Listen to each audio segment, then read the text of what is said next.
తమ్మినేని సీతారాం గారు ఇవాళ మీడియా ముందుకొచ్చి విచిత్రమైనటువంటి కారణాలు చెప్తానండి. విషయం ఏంటంటే ఆయన చాలా రోజుల నుంచి పరారీలో ఉన్నట్టు తెలుసు. అయితే కోర్టులో ఇవాళ తమ్మినేని సీతారాం గారికి ముందస్తు బెయిల్ ఇచ్చారనమాట. అంటే అరెస్ట్ చేయొద్దని చెప్పారు. అయితే ఆయన కొడుక్కి భార్యకి ఇంకా అరెస్ట్ చేయొద్దని అనుమతి ఇచ్చేట్టు లేదు. అయితే ఈ విషయంలో ఆయన మీడియా ముందుకొచ్చి మేము బాధితులం కాము ముర్రో అని మొత్తుకుంటున్నాడు. పైగా మీడియాకి చిన్న వార్నింగ్ ఇస్తున్నాడు. ఇది కోర్టులో ఉంది కేసు, మీరు ఏది ఒకటి తొందరపడి ఒక నిర్ణయం వచ్చి మీడియా ముందు కొల్లలుగా వీడియోలు పెట్టద్దు అని చెప్తున్నాడు. అది వార్నింగో బెదిరింపో తెలియకుండా ఉన్నది. సరే, మొత్తానికి శ్రీకాకుళంలో జరిగిన ఒక భూ కొనుగోలు వ్యవహారంలో ఆరోపణలు ఎదుర్కొంటున్న మాజీ స్పీకర్ వైఎస్ఆర్సీపీ నాయకుడు అందరికీ తెలుసు. మొత్తం ఫ్యామిలీ ఎంటైర్ ఈ కేసులో ఇరుక్కొని ఉంది. తాను ఎప్పుడూ చట్టాన్ని ఉల్లంఘించలేదని, మధ్యవర్తులను నమ్మి మోసపోయారని, ఈ వ్యవహారంలో తాము బాధితులమేనని ఆయన ప్రకటన విడుదల చేశారు. డాక్యుమెంట్ రైటర్లు మధ్యవర్తులు చూపించిన పత్రాలను నమ్మి ఆ భూమి కొనుగోలు చేశామని, మమ్మల్ని డాక్యుమెంట్ రైటర్లే మోసం చేశారని చెప్తా ఉన్నాడు.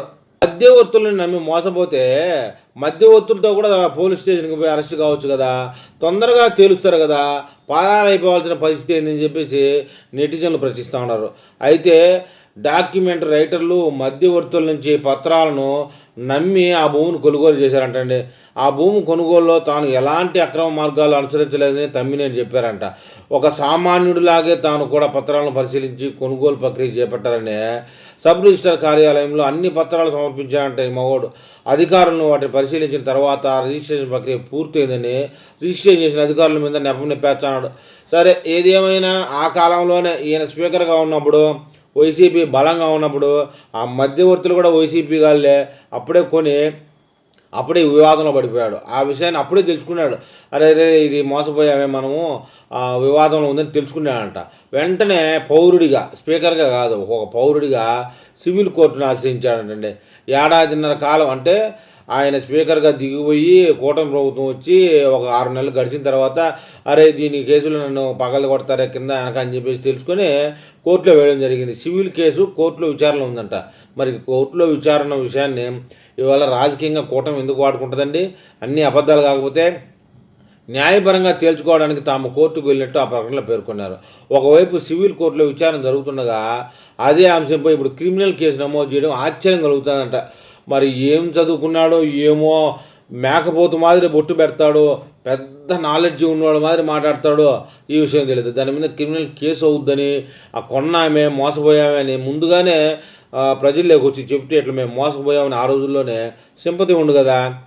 ఇప్పుడు వచ్చి మధ్యవర్తులను మేము మోసపోయామని చెప్తే చట్టం తన పని తను చేసుకుపోతుంది కదా. స్పీకర్ అయినా, బీకర్ అయినా, గీకర్ అయినా చట్టం ఒకటే కదా. అయితే తమ వాదనను కోర్టు ముందు ఉంచుతామని చెప్పి ఇప్పుడు కాదు, నువ్వు మళ్ళీ స్పీకర్ అయితే కోర్టు ముందు ఉంచు, అంతవరకు ఉంచగాకు. ఎవడైనా నష్టపోయినవాడు వెంటనే కోర్టుకు పోయి ఆ కోర్టులో దానికి తగినట్టు వ్యవహరిస్తారు. నువ్వు 1.5 సంవత్సరం కింద కోర్టుకు పోయంటే అంతకుముందంతా కాముగా ఉన్నట్టే కదండి.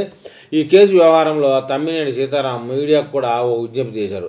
మీ బెదిరింపు ద్వారంలో కాకుండా, రిక్వెస్ట్ ద్వారంలో కూడా కాకుండా సాదాగా ఇది కేసు దర్యాప్తులో ఉంది, మీరు తొందరపడే తీర్పులు ఇవ్వద్దని కోరాడు.